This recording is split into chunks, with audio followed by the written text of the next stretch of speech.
Welcome to Anumita's kitchen. আজকের recipe সিঙ্গাড়া সামোসা। চলুন তাহলে বানিয়ে নেওয়া যাক। ভাজা মশলা বানাবার জন্য এখানে আমি দুটো শুকনো লঙ্কা, দুটো তেজপাতা, 1 টিস্পুন জিরে, 1 টিস্পুন ধনে খুব ভালো করে ভেজে নিয়েছি। এবার এটাকে মিক্সিং জারে পেস্ট করে নেব। অন্যদিকে প্রেসারে দিয়ে দিচ্ছি 8 থেকে 9 খানা আলু। আলুগুলো প্রেসারে দেওয়ার আগে খুব ভালো করে ধুয়ে নিয়েছিলাম।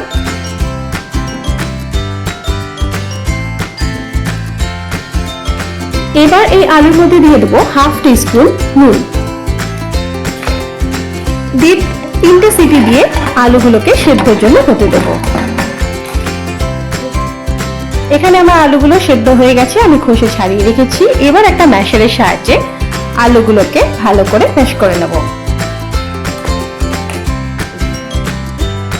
এখানে আমার আলু ম্যাশ হয়ে গেছে, আলুটাও রেডি হয়ে গেল।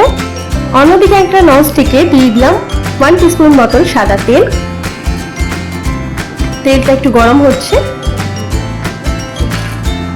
এবার দিয়ে দিলাম এর মধ্যে চিনে বাদাম।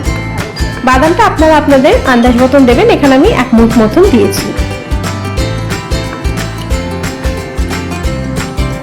বাদামটা প্রথমে খুব ভালো করে ভেজে নেব।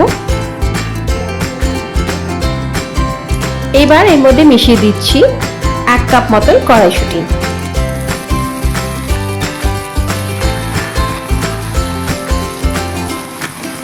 এবার কড়াইশুঁটিটাকেও ভালো করে ভেজে নিয়ে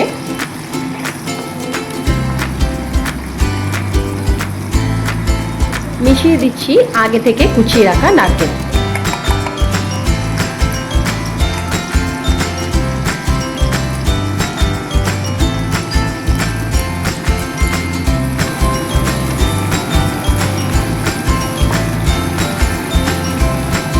এবার নারকেলটাও ভাজা হয়ে এসছে। এবার সব শেষে মিশিয়ে দিচ্ছি কয়েকটা কিশমিশ।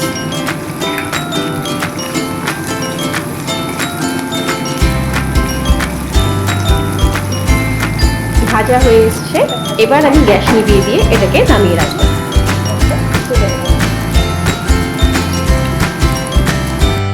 এবার একটা বাটির মধ্যে সামান্য কিছুটা জল নিয়ে তার মধ্যে দিয়ে দিচ্ছি 1/2 টিস্পুনের মতন হলুদের গুঁড়ো, 1/2 টিস্পুন জিরের গুঁড়ো,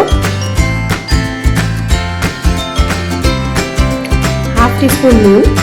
নুনটা স্বাদ অনুসারে আপনারা আপনাদের মতন দেবেন।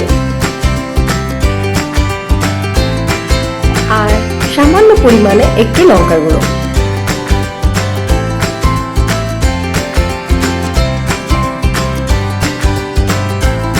আর দেব 1/2 টিস্পুনেরও কম একটুখানি কাশ্মীরি লঙ্কার গুঁড়ো। এবার মিশ্রণটা খুব ভালো করে মিশিয়ে মিশ্রণটা রেডি হয়ে গেছে, এটাকে সাইডে করে রেখে দিই। এখানে একটা ননস্টিকের মধ্যে 4 চামচ সাদা তেল দিয়েছি। তার মধ্যে দিয়ে দিচ্ছি 1 চামচ মতন হিং।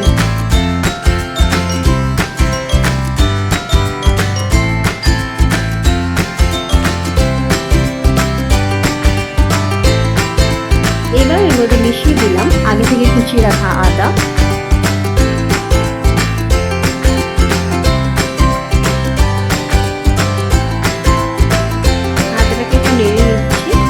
এবার মিশিয়ে দেবো এর মধ্যে আগে থেকে কুচিয়ে রাখা কাঁচা লঙ্কা। এখানে আমি 3টে কাঁচা লঙ্কা নিয়েছি। ঝালটা আপনারা আপনাদের স্বাদ অনুসারে দেবেন।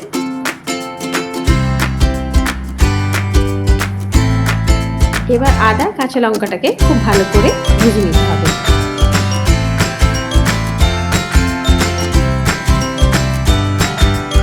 আদা কাঁচা লঙ্কা ভাজা হয়ে গেছে।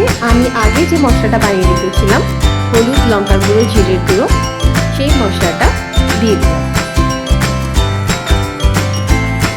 যতক্ষণ না মশলা থেকে তেল ছাড়ছে ততক্ষণ কন্টিনিউয়াসলি ভাজতে হবে। দেখুন মশলা থেকে তেল ছাড়তে শুরু করে দিয়েছি। এবার আমি সেদ্ধ করে রাখা আলুগুলো এর মধ্যে মিশিয়ে দেবো।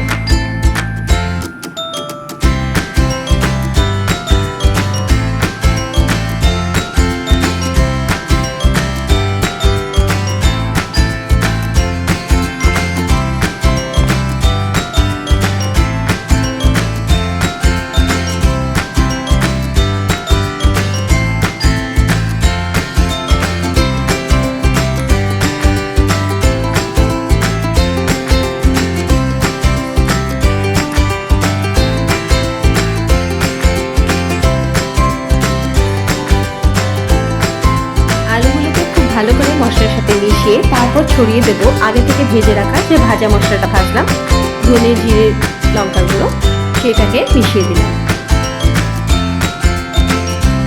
এদিকে মশলাটাও মিশে গেছে আর এই ড্রাই মশলাটাও উপরে আমি ছড়িয়ে দিলাম।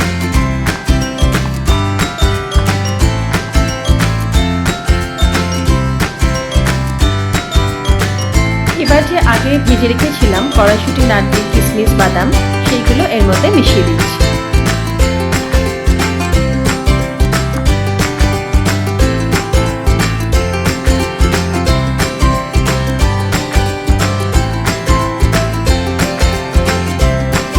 কড়াইশুঁটি, বাদাম, কিশমিশ, নারকেল খুব ভালো করে মিশিয়ে নিচ্ছি।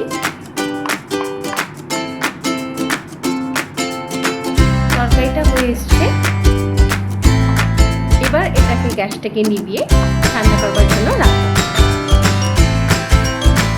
ময়দাটা আমি আগে থেকে মেখে রেখে দিয়েছিলাম, নুন, চিনি, সাদা তেল, আর এখানে আমি দিয়েছি 1 চামচ জোয়ান আর হাফ চামচের মতন কালো জিরে। ওটা খুব সফট হবে না, খুব টাইটও হবে না, দেখতে পাচ্ছেন। এবার এখান থেকে দুটো জোর মতন কেটে নিচ্ছি।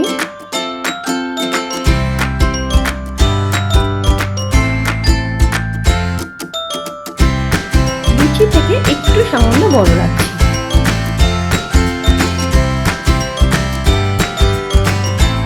এবার একটু সামান্য পরিমাণে সাদা তেল দিয়ে এটাকে বেলে নেব।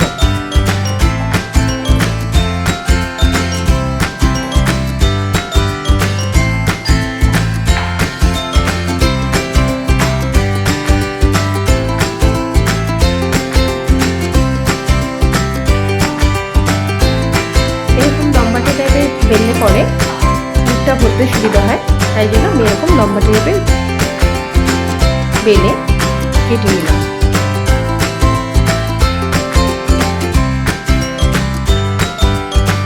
একটু সামান্য জল দিয়ে মাথাটা দুটো আগে জয়েন করে নিচ্ছি, দিয়ে হাতে নিয়ে এবার আমি দুধটাকে ভরবো।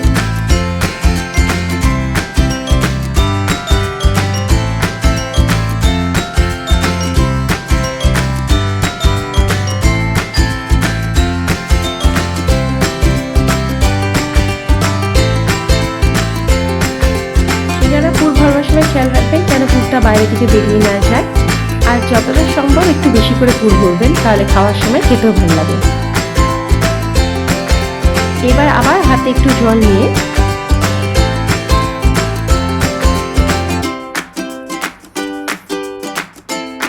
দেখুন এই কোণটা নিয়ে ওই কোণে অ্যাড দিলাম, আর ওই কোণটা নিয়ে এই কোণের মধ্যে লাগিয়ে দিলাম।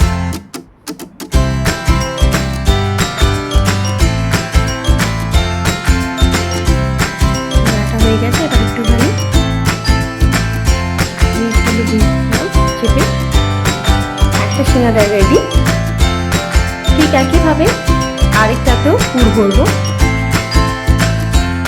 এটা একটু বেলে নিতে হবে।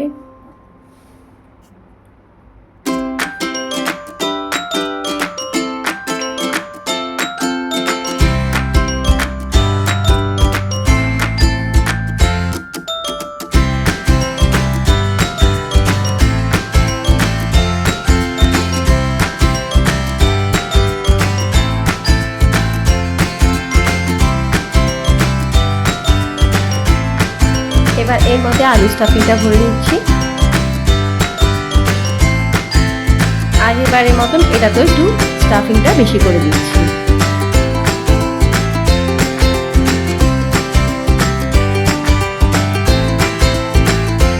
সামান্য জল দিয়ে মুখটা মুছতে হবে, নাহলে এটা খুলে যাওয়ার চান্সেস থাকে।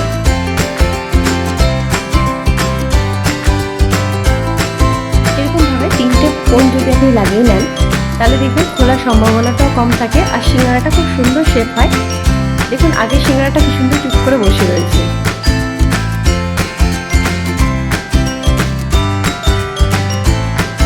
এটাও কি সুন্দর বসে গেল। এবার আমি ননস্টিকে তেল দিয়েছি, গ্যাস অন করে দিয়েছি, তেলটা গরম হয়ে এসেছে। এবার আমি সিঙ্গাড়াটা ছেড়ে দিচ্ছি।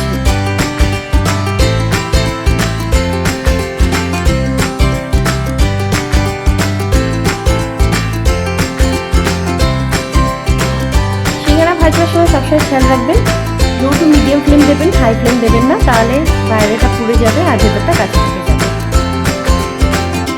ফ্লেমে হতে থাক, ততক্ষণ আমি বাকিগুলো পুর ভরে ফেলছি।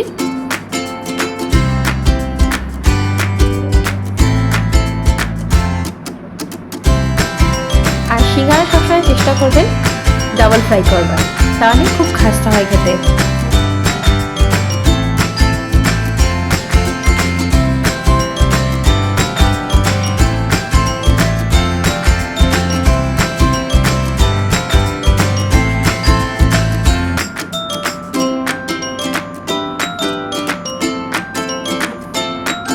সিঙ্গারাগুলো হয়ে এসছে, এবার এই তিন থেকে আমি আগে তুলে নেব।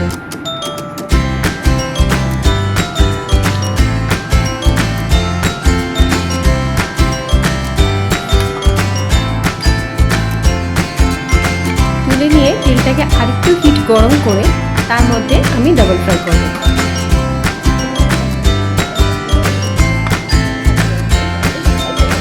তেলটা ভালো হিট হয়ে গেছে, এবার আমি সিঙ্গারাগুলো আরেকবার করে ফ্রাই করে নেব।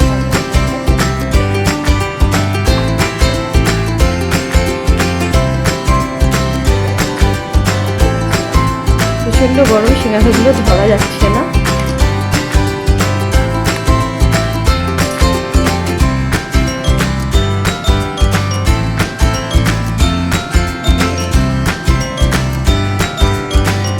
বেশি ফ্রাই করবো না, হালকা ফ্রাই করে এটাকে আমি নামিয়ে দেবো।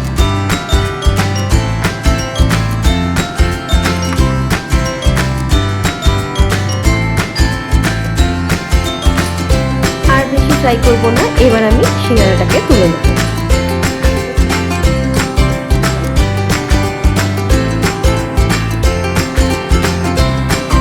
সিঙ্গারাটা বানানো হয়ে গেছে। আজকের রেসিপি এই পর্যন্তই। আপনারা আমাকে জানাবেন আজকের রেসিপি আপনাদের কেমন লাগলো। অন্য রেসিপির সঙ্গে দেখা হবে অন্যদিন। আপনারা মনে করলে আমার চ্যানেলটা সাবস্ক্রাইব করে নেবেন। আজকে এই পর্যন্তই, তাহলে ধন্যবাদ।